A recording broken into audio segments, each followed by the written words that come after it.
job. Can I start also by acknowledging that we're on the lands of the Kaurna people and pay my respect to their elders past, present and emerging.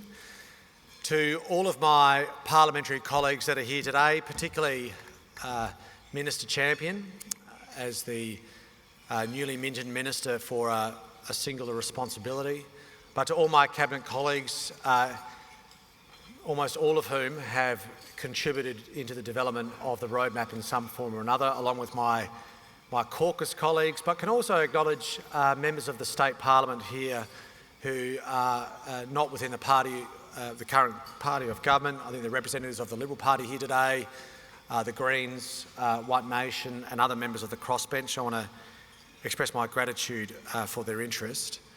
And I also do want to sincerely thank industry as well. Obviously it is unorthodox, to say the least, to have an event co-hosted amongst all the industry players that are represented here today. But it's fair to say that we have heard calls from industry over a sustained period of time for a coordinated effort from government. I think those calls are justified for reasons we'll go to in a moment. But it takes a lot of work to put an event like this together, particularly when you're talking about different industry groups with different memberships. And I want to thank each of the CEOs from the respective organisations, Rebecca from the Civil Contractors, Stephen from the HIA, Bruce from the Property Council, Liam from the UDIA and Will from the NBA. That wasn't in any particular order. I just went around the circle of the table in front of me, just in case anyone accuses me of playing favourites. Sorry, Rebecca. But look, we are very, very grateful, and without your assistance, I'm not too sure we'd be in the position to be able to facilitate today's discussion, let alone make the policy announcements that we intend to. Unfortunately, I'd encourage you to get comfortable. This is going to be death by PowerPoint.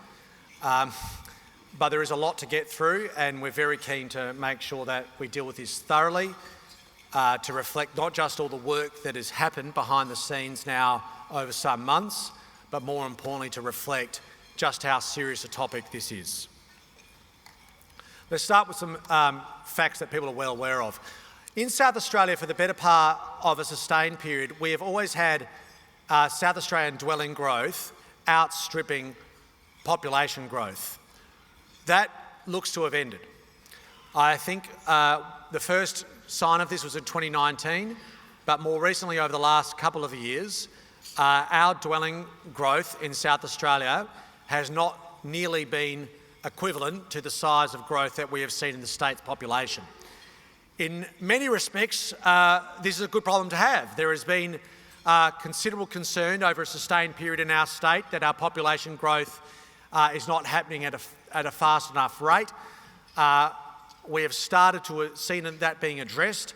In many respects, the population growth that we are seeing is recognition of the fact that the state's economy is in a far stronger position today than it has been in some time. That results in demand, but the growth in dwelling supply or housing growth is simply not keeping pace, and that is having a profound consequence within the market.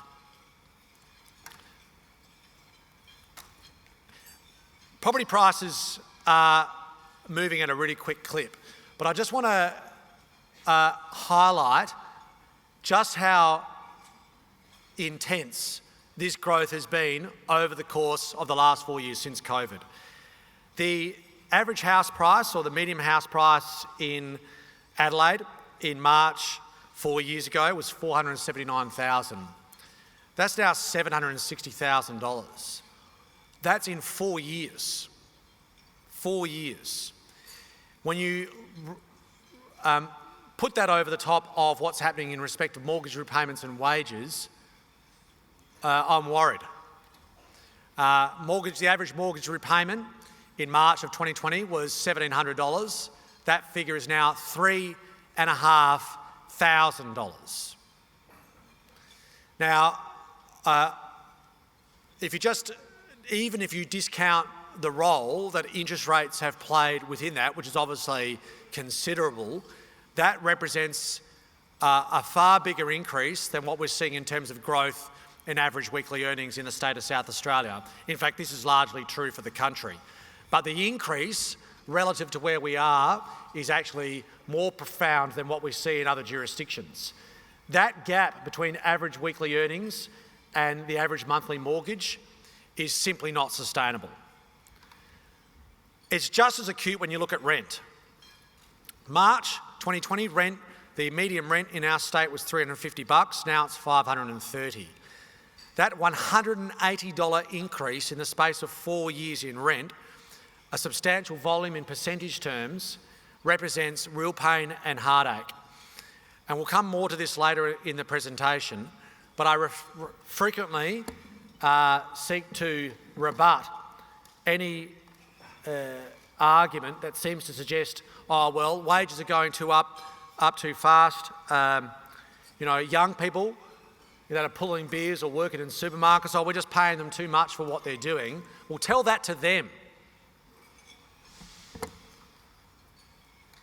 Let's look at house price growth. We haven't seen anything like this before. This is the city's median house price growth in the last 4 years. We are top of the pops.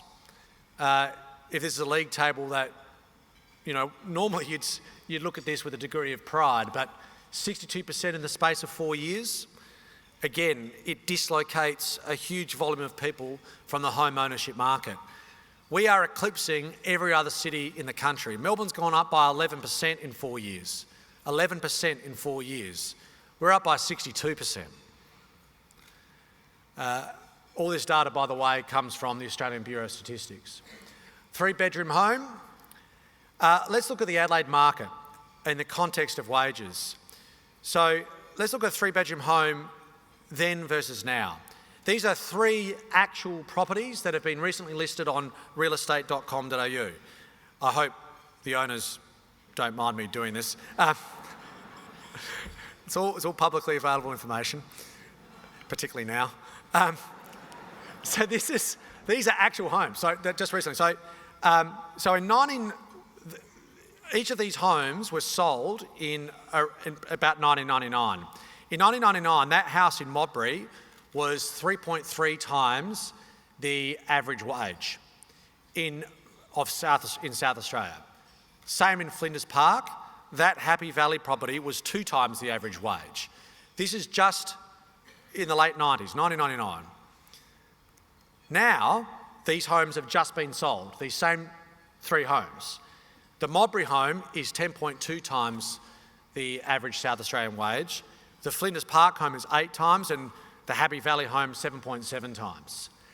Now, Modbury, Flinders Park, Happy Valley, I think it's fair to say that this represents the heartland of middle-class society. These are middle-class suburbs full of, in the case of each of Modbury Park in the northeast, Flinders Park in the west, and Happy Valley, in the south, these represent,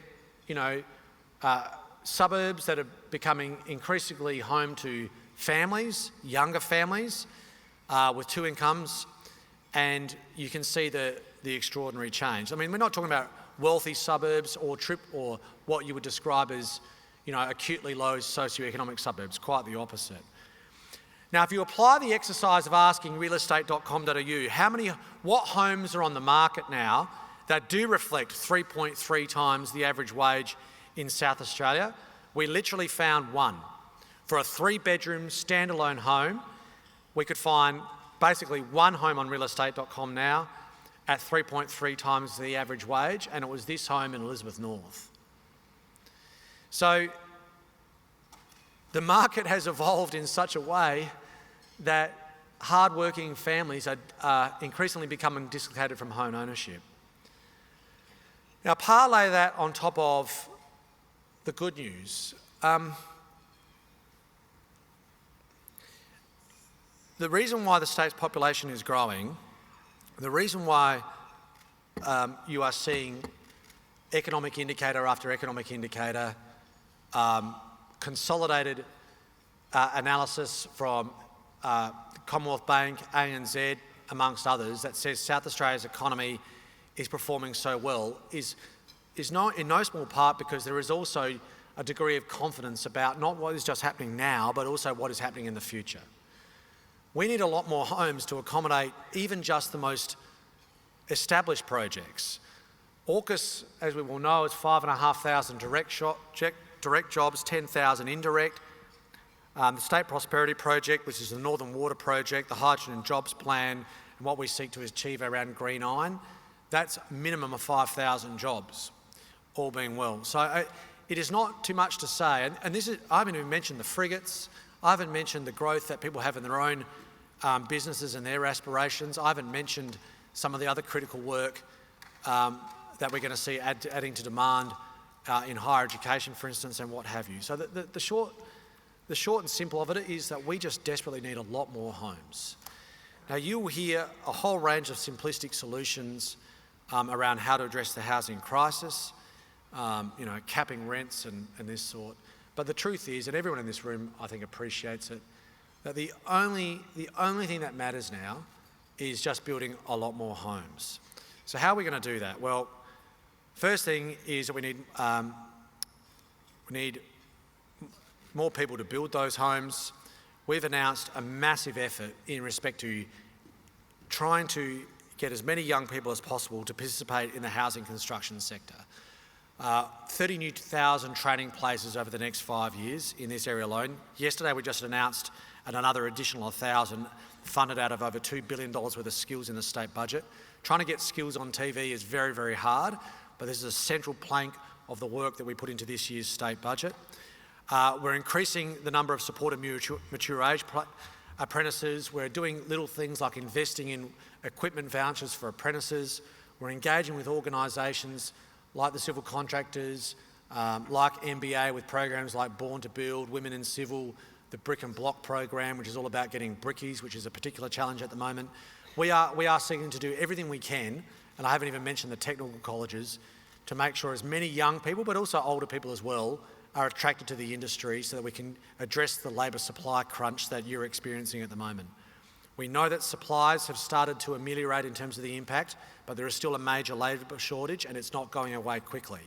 So these are investments that really should have happened some time ago. The other thing I want to quickly touch on is we're doing a lot in respect to public housing. This is stimulating demand for many of you. I was with Burbank Homes yesterday, looking at a substantial development they were doing in, where were we, Blair Athol. We're bringing back the Housing Trust. Apart from the fact that it's a name that should never have changed, it is actually more about reflecting the fact that we are completely changing public housing policy in the state of South Australia. For 29 of the last 30 years, think about this for a moment, for 29 of the last 30 years, so that means Labor and Liberal governments deserved to be condemned for this, we've been flogging off public housing stock for a range of reasons, but principally to prop up the budget bottom line. For 29 of the last 30 years, we've been flogging off public housing stock. We came to government, we fully realised the scale of this challenge, and we've basically stopped the sale and completely reversed it. So we stopped 580 homes being sold, which were slated to be sold under the policy we inherited.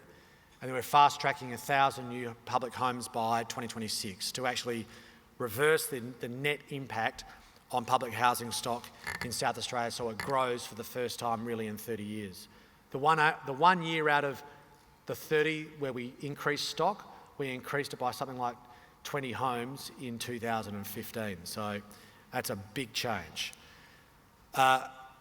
Helping first home buyers, this will be well known in this room, stimulating demand for new builds. We are unapologetic about abolishing stamp duty for new builds only and not existing stock, because it's all about stimulating demand for new supply into the market. This, combined with the First Homeowners Grant, means $50,000 saving on a $750,000 new build. Now that's big bickies, and it's resulting in many of you experiencing demand which tragically cannot be met for reasons we'll get to in a moment. To build more homes, we need more land. We've facilitated a massive increase in land supply that unlocks almost 40,000 homes. Let me give you some numbers around that, what we've done already. The 4 years between 2018 and 2022, the state government rezoned 185 hectares of land. These are code amendments established rezoned land, 185 hectares. We've increased that to 450 in 2 years alone since we made our announcements, moving at quick clip. And there's another 32 code amendments that are out of the locker, on the table, that we're working towards at warp speed, and I'll have something to say about this in a moment. That equates to 4,000 hectares of land. So the pedal is to the metal on rezoning land, and that is a function of the representations that you made to us saying we need more land. So we are getting on with it, and we're starting to deliver some real results. Obviously, we've established the new super portfolio with a single minister, Minister Champion, and his feet is at the fire because we've given him, we've given him all of these responsibilities. So we've got a single point of accountability within the government, in the political architecture of the government, to actually address the challenges that you are experiencing. Since we've established that portfolio and we've brought everyone in line, we gave them a timeline with the end date being today, saying, right, what work are we going to announce on the back of greater degree of coordination? And they have been working around the clock, and public servants rarely get the credit they deserve, and I want to acknowledge the vast number of people that have worked to deliver some of the things we're about to announce, starting with a major fast track of the approval process. Faster code amendment process. We are going to establish a brand new template code amendment. A template code amendment, which if you comply with, you will get the approval that you are looking for. So no more mucking around. If you fit within the rules, you'll be eligible, and you will get the code amendment done with rezoning timeframes down from 15 months. We will save 6 to 9 months if you comply with the template code amendment. A 6 to 9 month time saving. Land division. We're going to change the Real Property Act of 1886. We're going to establish a program to enable electronic lodgement of land division to expedite the process, and then on top of that, we're going to allow the private planning and surveying sector, those people who are accredited, as is already the case, to now get access to faster land divisions by saying that they can provide consent for the creation of land divisions up to 20 allotments. And that in turn puts a blowtorch on councils. And councils, we're going to impose upon them very strict timelines for land division approvals, because at the moment, some councils, not all, seek to almost deliberately, this sounds like I'm giving councils a hard time, but there is evidence that they delay land division processes and use it as a vehicle or as a means to leverage the council's position on developers to pay for things like stormwater. So we're going to put in place a specific time frame on councils in which they have to approve the land division. Now, between these three measures, a faster land division application process, a faster land division assessment done by the private sector, and faster land division approvals, we will save at least 6 to 12 months in that process. Then in terms of code amendments, and I'm ripping through this, so there's a lot to get through. In terms of code amendments, we're going to allow for transparent tracking of the code amendment process. We're going to establish a code amendment dashboard that allows you to lodge and track the progress of your code amendment and know who is accountable for it where. Now, collectively, we are taking a 54 to 75 month process from the land release and the code amendment right through to the end of the construction of the dwelling. We're going to take a 54 to 75 month process, and through those changes that we are making, reduce that down to 36 to 63 months. And take note of the fact that what the government is doing is focusing on what we can control. Because we don't build the homes, and you don't want us to, for a myriad of reasons. That's your job. What we are seeking to do is expedite the timeframes dramatically on the things that we can reasonably control without compromising the quality of outcomes. And there are investments that the state government is making internally to be able to make sure that we can facilitate this in the timelines that we have now committed to. So we'll save 18 months. We're also going to fast track the GARB. This was due to end by the end of next year. We are so concerned about the urgency of wanting to unlock the growth that we know that needs to happen, we're going to make a few investments and do a few things internally to dramatically expedite the GARP by no less than 6 months, and we'll have it completed by the end of the first quarter 2025. There are going to be a bunch of people burning the midnight oil around the clock. We have contemplated whether or not we extricate particular developments from the GARP process, but that then runs the whole range of risks in terms of the bigger picture and also compromising the integrity and the probity of the process, which would be unfair to a range of people participating within it. The Greater Adelaide Regional Plan needs to be done and done properly. This will represent a serious roadmap for industry and the community on what happens over the course of the next 30 years. But we are going to expedite getting it done to reflect the urgency. This will not be easy for a lot of people, particularly within government, but we believe we can achieve it as a result of a few of the decisions that we've made internally, which I won't go through all the detail now. So the GARP will be completed by the end of the first quarter. It will mean one of the things that we are doing is restricting, or I should say not restricting, we are consolidating much of the consultation process, including the public consultation process. But I suspect the public want to see more homes than lengthy periods of consultation. Water.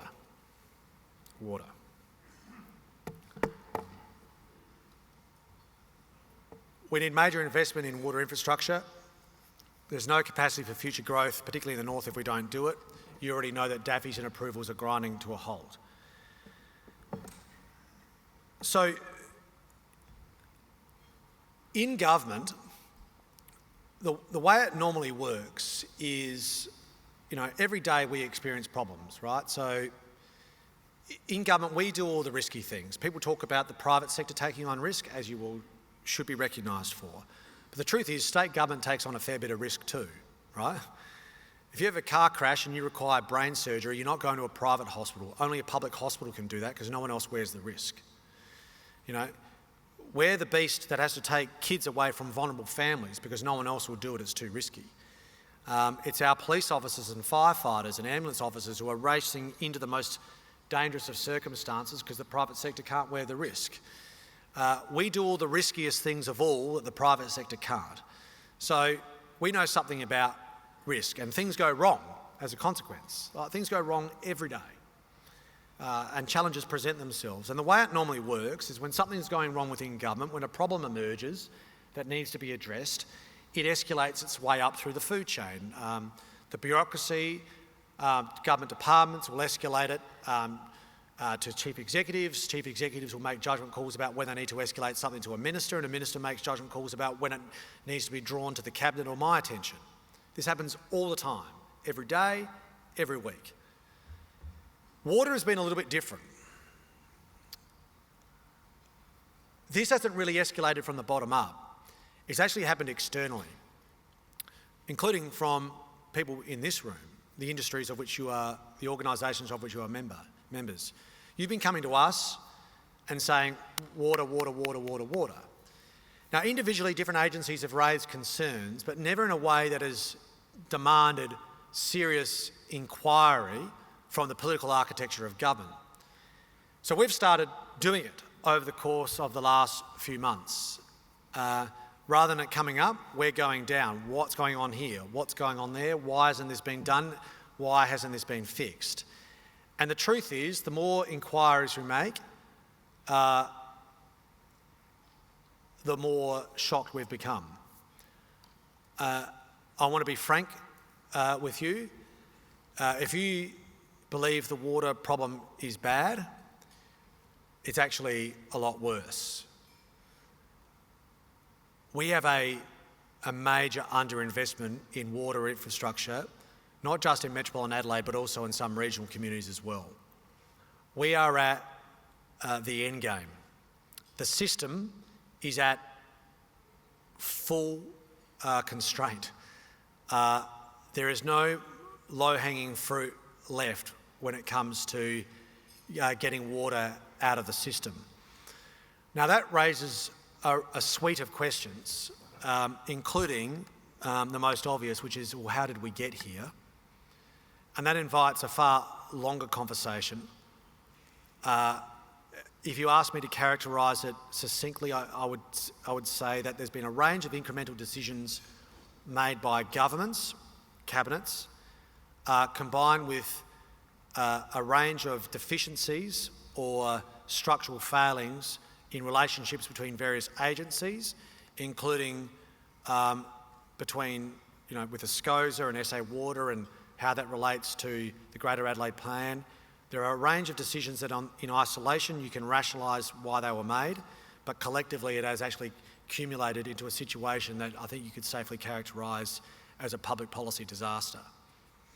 Now, we could expend a lot of effort and arguably productive energy trying to get to the bottom of the situation that we are currently in, and someone at some point will write a PhD on it, but I don't know if the government exclusively sought to apply blame that would necessarily get us anywhere, given the acuity of the crisis that we now have. And believe me, it is bad. And this is just we need, like Bolivar is chock-a-block. The Salisbury trunk main, which represents the major backbone of water supply throughout the north, is absolutely at capacity and needs a major investment. And this is, this isn't two-bit infrastructure to a single development. This is major infrastructure works. We've got to install big supply tanks just to keep molecules getting to where they need to go in really important places that you would take for granted. Water pressure. If you live in a new development in the north or the south, you're entitled to expect the same water pressure that you get in inner metropolitan Adelaide. That is at risk, more than you would know. We need a whole range of trunk mains to be installed throughout the system. Those major trunk mains, they're not just below the surface. These are major deep excavation works that are inherently expensive. And without these investments, it's all at risk. Anglevale, Virginia, Riverlea, Gawler, Roseworthy, Onkaparinga in the south, Ayr, Blakeview. We've got no hope of getting to Two Wells and Concordia unless we seek to address this in a major way. And it's not just potable water, we've got issues with wastewater as well. I cannot overstate, as we have made active inquiries in every way we can, that we need major and immediate investment in water infrastructure throughout the state. It has been massively underdone, and over a sustained period. Governments treating SA Water as cash cows or as something to get political gain out of reduction in water prices in a way that doesn't reflect the work that needs to be done has got us to an absolute crunch point.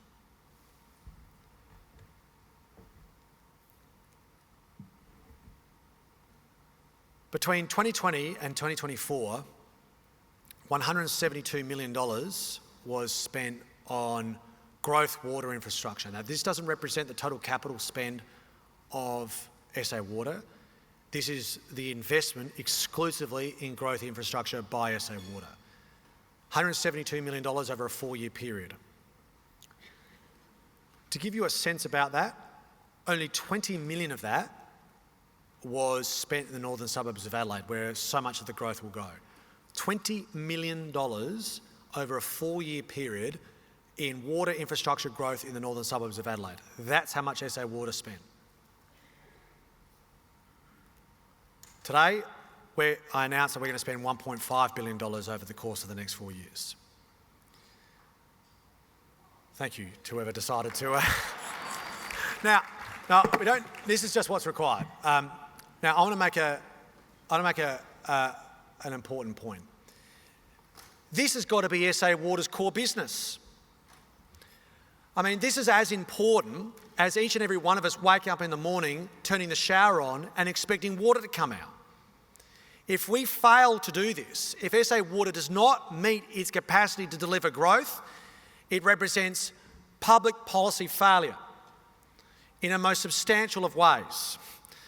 I don't want SA Water waking up in the morning and working out how do we allow people to kayak on reservoirs. I want them to connect water to people's homes.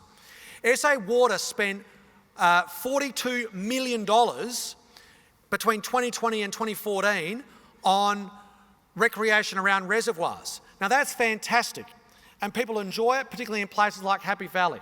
I'm not seeking to diminish it.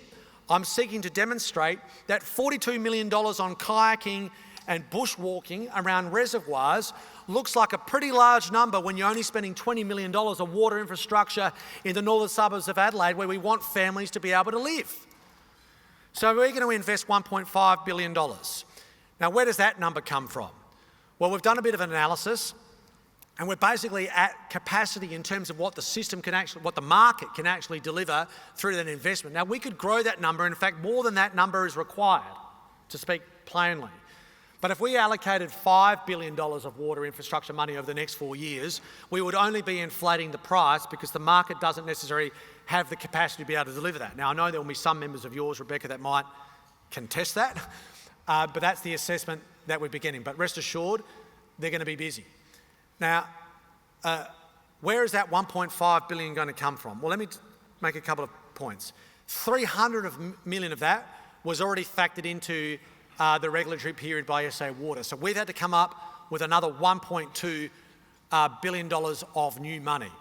That $1.5 billion collectively unlocks at least 40,000 new allotments over the course of the next 4 years.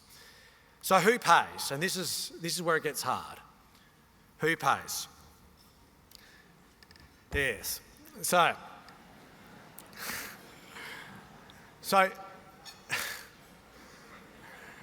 I am not going to be Oprah Winfrey today.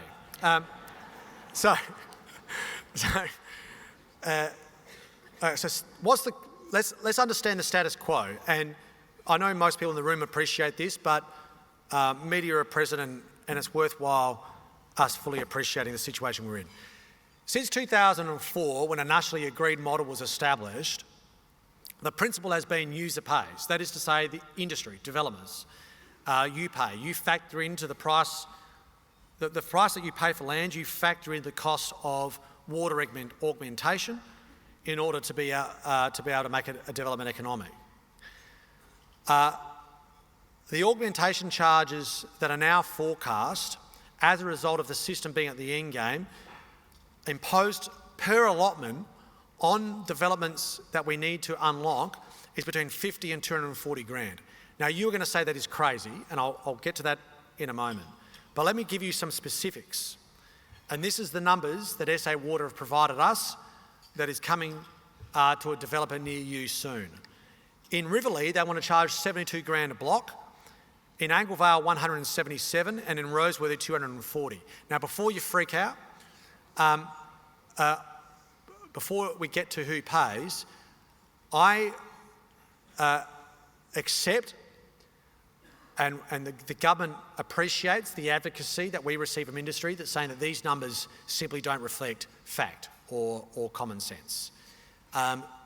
You contest these numbers. We want to allow you to contest these numbers.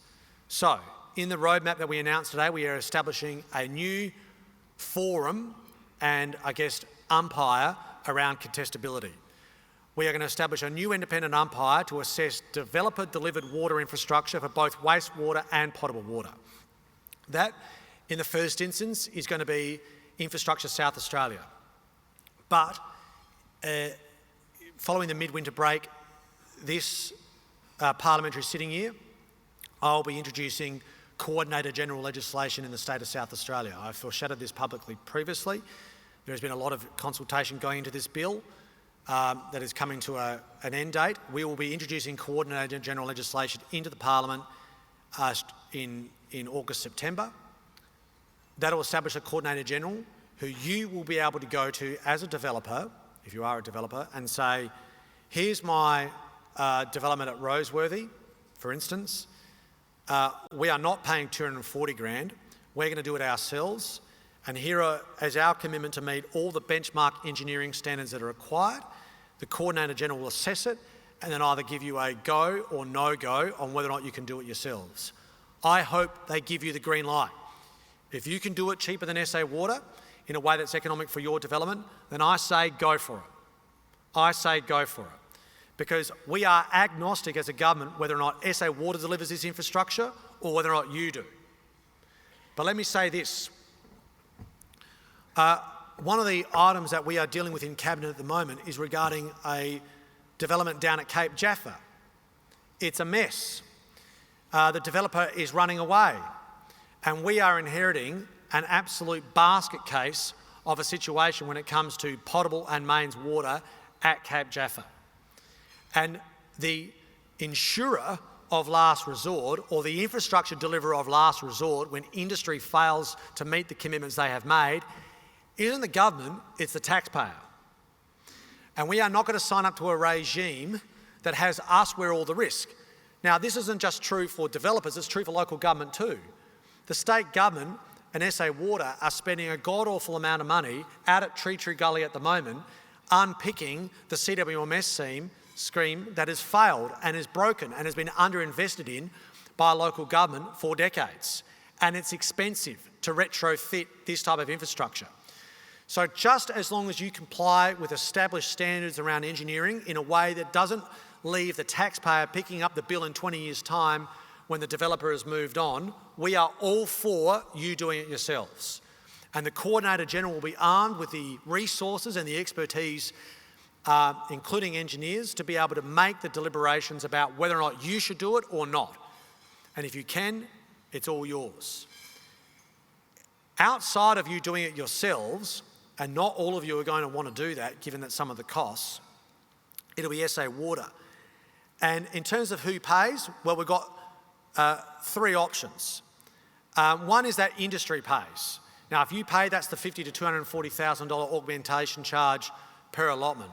The other option is that we charge SA Water customers.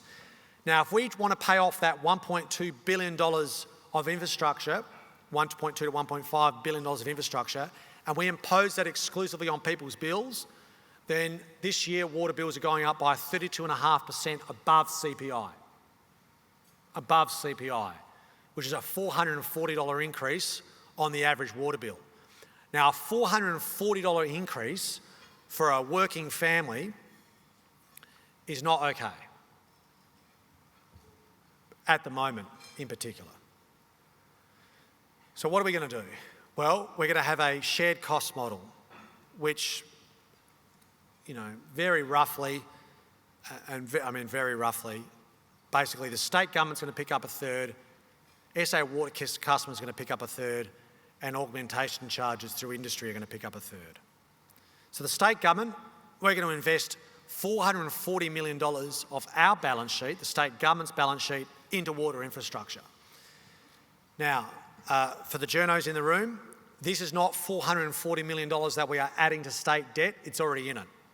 So this was factored in the budget that the Treasurer Mulligan handed down a few days ago, and the Treasurer has been central to try and getting all this right. I want to thank him and DTF for their work.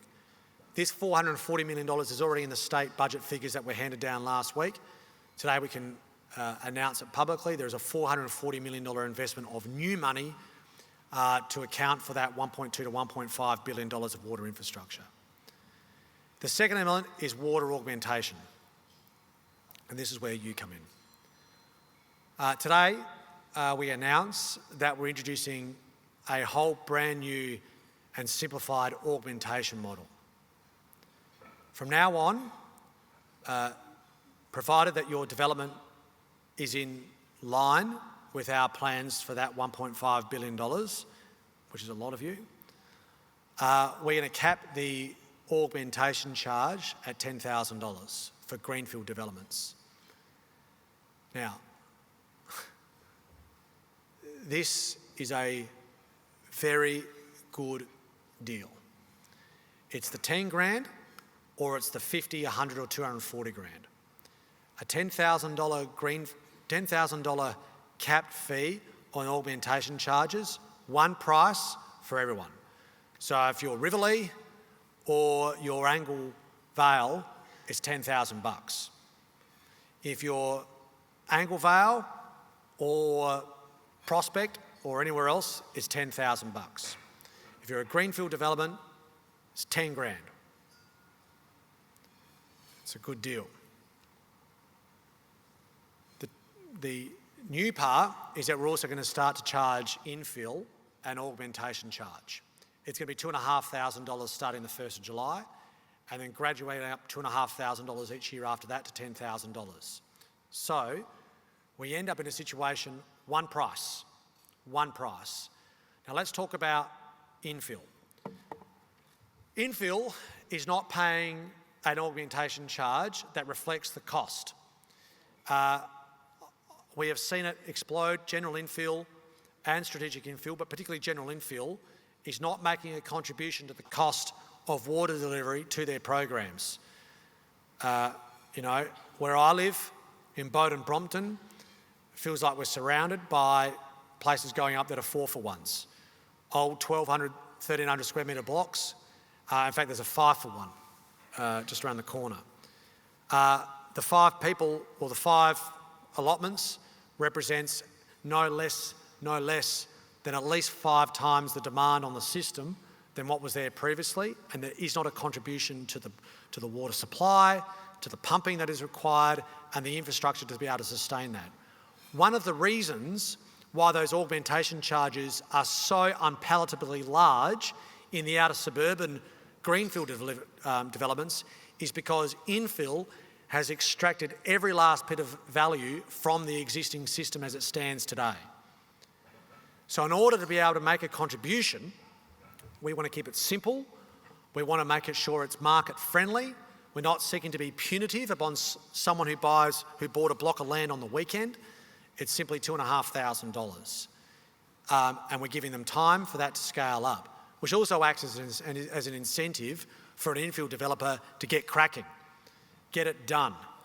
We're going to exempt some people as well, which is important for many of you in this room. Apartments are out. The economics of apartments are difficult as it stands today, let alone if we start imposing augmentation charges on apartments. So apartments are out, plain and simple. If you're doing build to rent or community or not-for-profit housing, you're exempted too. That's important for everyone to know. Cash flow. We care about your cash flow almost as much as you do. So we are introducing the system so that you do not have to pay the augmentation charge until you settle. So we're going to deliver you the service, you will get the connection, you won't pay a ZAC until you settle on the home. Now that is something I hope you appreciate. The other thing we're going to introduce is case management support for industry and consumers. So this represents a simplification of the system in a way that, rather than offending the market, allows the market to invest, particularly at outer suburban areas where projects were simply set to become totally uneconomic.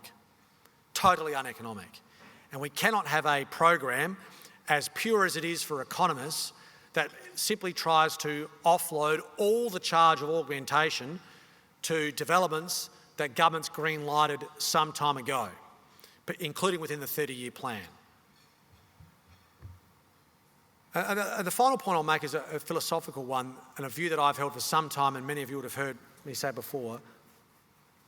This government is kicking out the idea of 85% infill and 15% greenfield. I don't want the government to artificially impose upon a family on whether or not they choose to live with a backyard or not. I mean, one of the sources of anxiety that we've got as a society at the moment is every kid's spending all their time gaming or spending their time on the phone. Well, little wonder when they don't have a backyard to muck around in. So let's give parents a bit of choice about whether or not they live in greenfield or infield, and we'll do our bit to make sure we deliver the infrastructure to make that work. SA Water customers, rather than paying 32.5% above CPI, we're going to make it 3.5% above CPI, which works out to $20 a quarter. So this is the hard part for us. You can imagine how loath we are as a government to see any increase above CPI in water bills. But because of the government contribution of $440 million, because of the augmentation charge and that contribution, we can ameliorate the impact down from 32.5% above CPI to 3.5% above CPI, which equates $20 a quarter on the average bill. Not ideal. And like I said, you can imagine how enthusiastic we are about having this imposition on hard-working people and families in a cost of living crisis. But I'm not too sure what choice we've got. I can announce today that there will be more water bill concessions that have not yet been announced. We've announced an extensive program of concessions already that have been announced. Many have already started to be paid. But in light of this news, we will be releasing a new set of water bill concessions. We're going to change a few things up.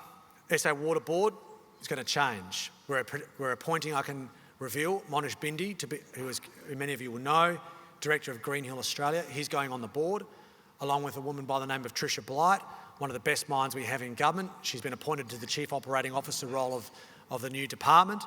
Tricia's going on the board as well. We own SA Water. Government owns the SA Water, so heaven forbid that as the only shareholder of SA Water, we're going to have someone representing the government's interests sitting on it to make sure that this $1.5 billion is spent and spent fast in the areas that we need it most.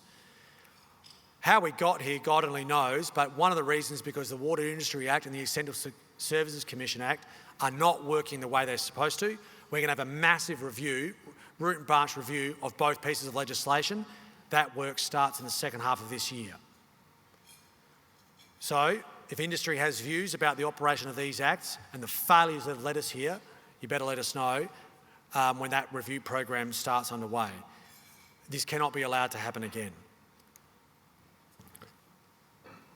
Releasing the land, training the workers, fast-tracking land division and code amendments, a lot more investment on water infrastructure, helping first home buyers. We've also announced a suite of changes for rights for renters, doing our bit in terms of public housing, cumulatively represents a housing roadmap. But it's just the beginning. Each and every 2 years, we're going to have a major update of the housing roadmap. This program doesn't end today. The problem that we're now enduring has been with us and accumulating for 20 years. It's not going to go away in 2. So I commit today that we'll be updating the housing roadmap every 2 years, forever, up until a future Premier has the confidence to be able to stand up before a room like this and say, problem solved. I hope it's me. Now, why does this matter? Can I finish with a few pointers? You know, young people are the highest educated that this nation has ever had. So for 25 to 39-year-olds, so baby boomers between 25 and 39, they're not now, but when they were, only 48% of them were educated through higher education. 64% for next gen, 79% for millennials. They're doing their bit. But in terms of home ownership, the opposite is true. Right? They're more educated, but they have less access to the housing market. And so it's hardly surprising they're not having kids. I mean, I think you can forgive a younger couple between 25 and 39 for not having a kid.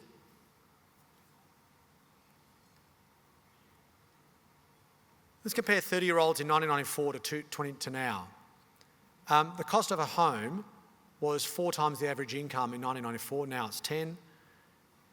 To save a deposit, it took 2.5 years in 94, now it takes 14. As it stands, for a 30-year-old, debt as a percentage of income in 1994 on average was 65%. Now it's 185%.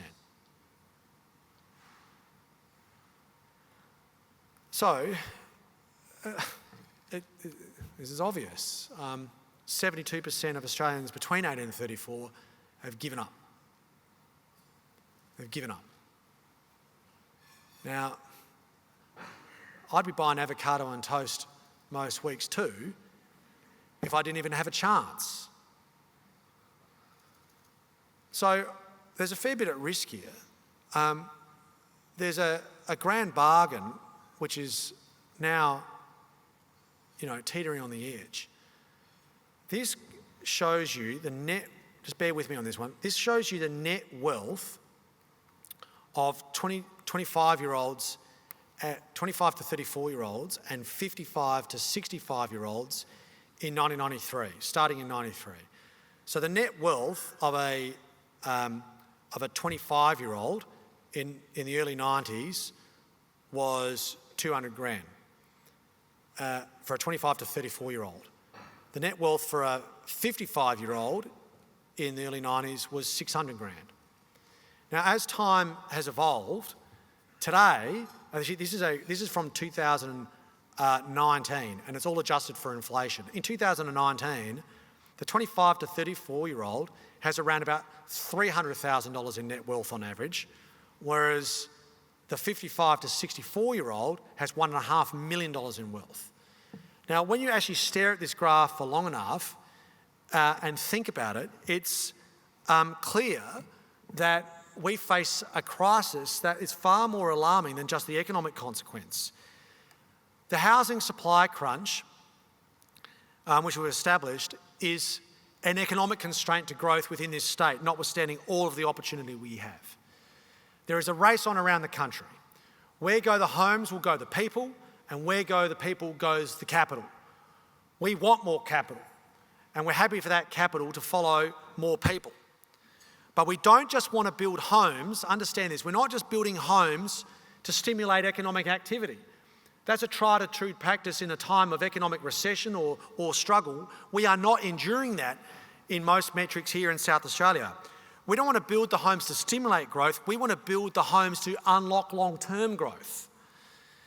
But it's far more important than just powerful than that, because I'm not just talking about the economic problem that this chart and the others represent, but rather the problem that this chart represents to the political economy. The political economy. MPs get written to all the time. I can say without qualification that the one thing I get written to at the moment more than anything else from constituents is housing and rent. And we shouldn't put too fine a point on it and be too academic about it. And I want to share just a few examples of what real people have written to me in the last few months. This is just in the last few months. I won't say their last name for obvious reasons, but this is from Carissa in South Plympton. She says, hi Paul, I think she means Peter.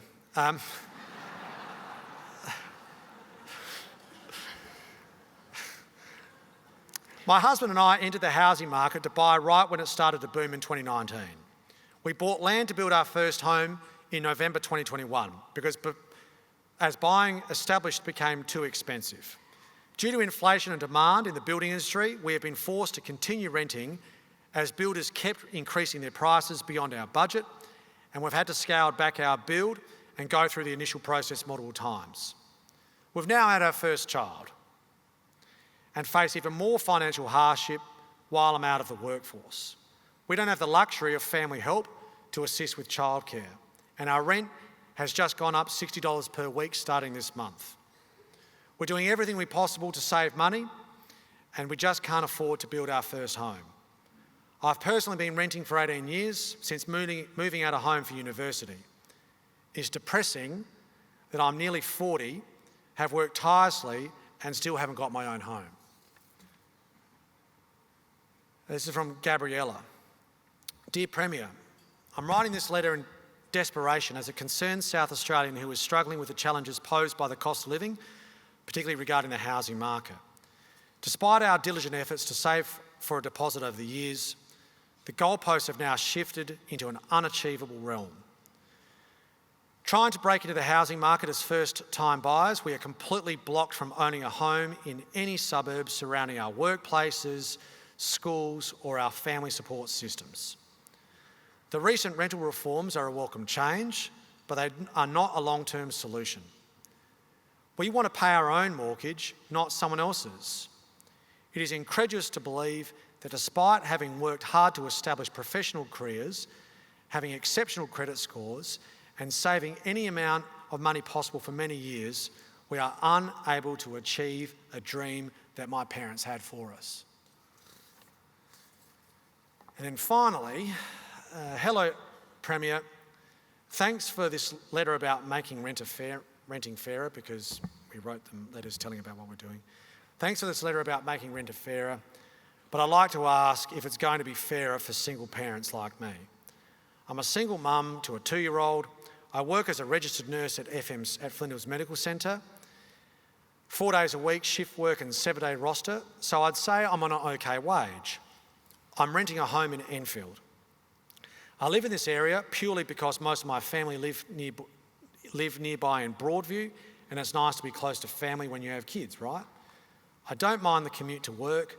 The traffic can be painful at certain times of the day, but I just see it as an opportunity to wind up or wind down to and from work.